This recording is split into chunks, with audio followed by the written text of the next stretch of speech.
Mesdames et messieurs, je vous remercie de votre présence.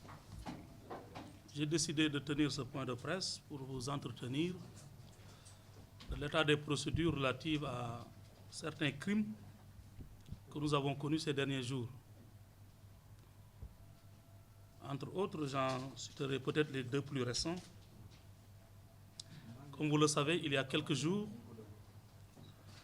le chauffeur de taxi, notre compatriote Ibrahima Samb, a été tué par balle.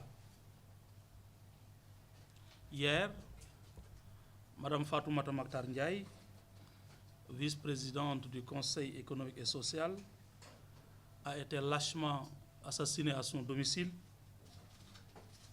et son fils blessé est dans un état très sérieux.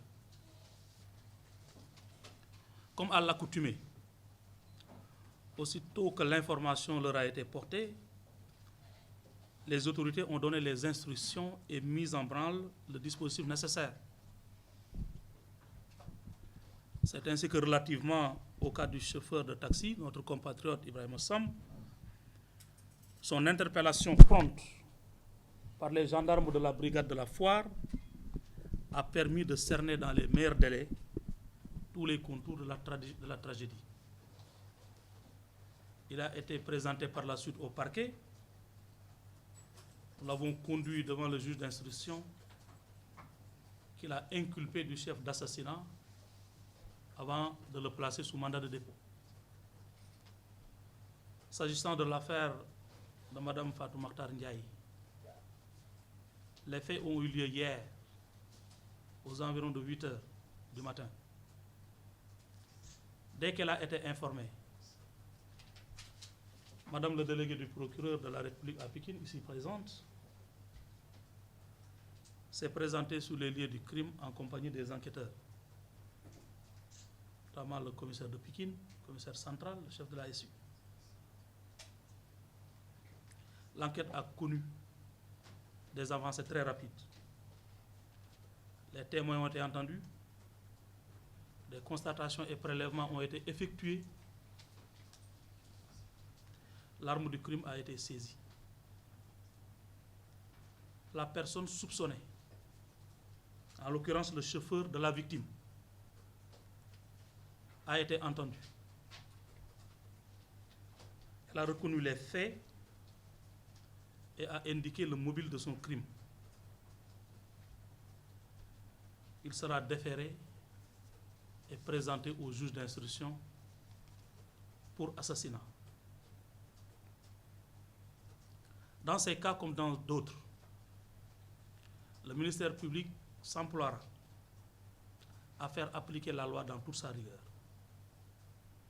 Il s'agit de faits d'une gravité extrême que le Code pénal punit en son article 287 de la peine des travaux forcés à perpétuité.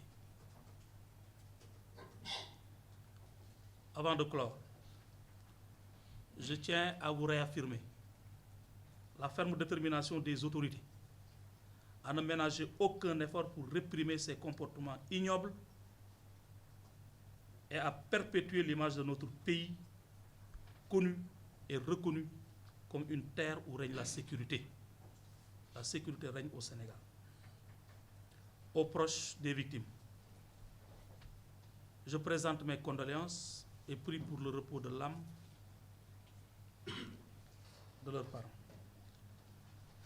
Je voudrais les assurer, en leur disant que nous comprenons toutes leurs émotions qui les poussent à demander un jugement rapide des faits.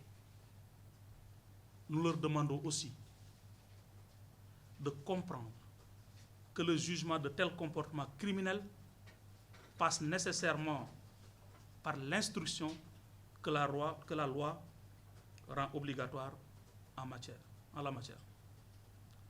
Il s'agit simplement de s'entourer de toutes les garanties permettant aux juges de la chambre criminelle de comprendre les faits et de les sanctionner avec toute la rigueur que ces familles de victimes souhaitent.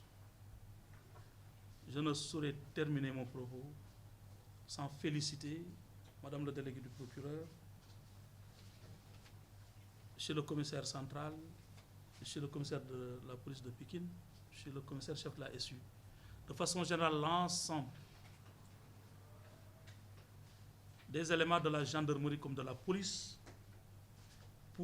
qui, dans les cas que je viens de vous citer, comme dans les autres cas, ont fait preuve de promptitude, de dextérité et d'efficacité. En un mot, ils ont fait preuve d'un professionnalisme sans faille.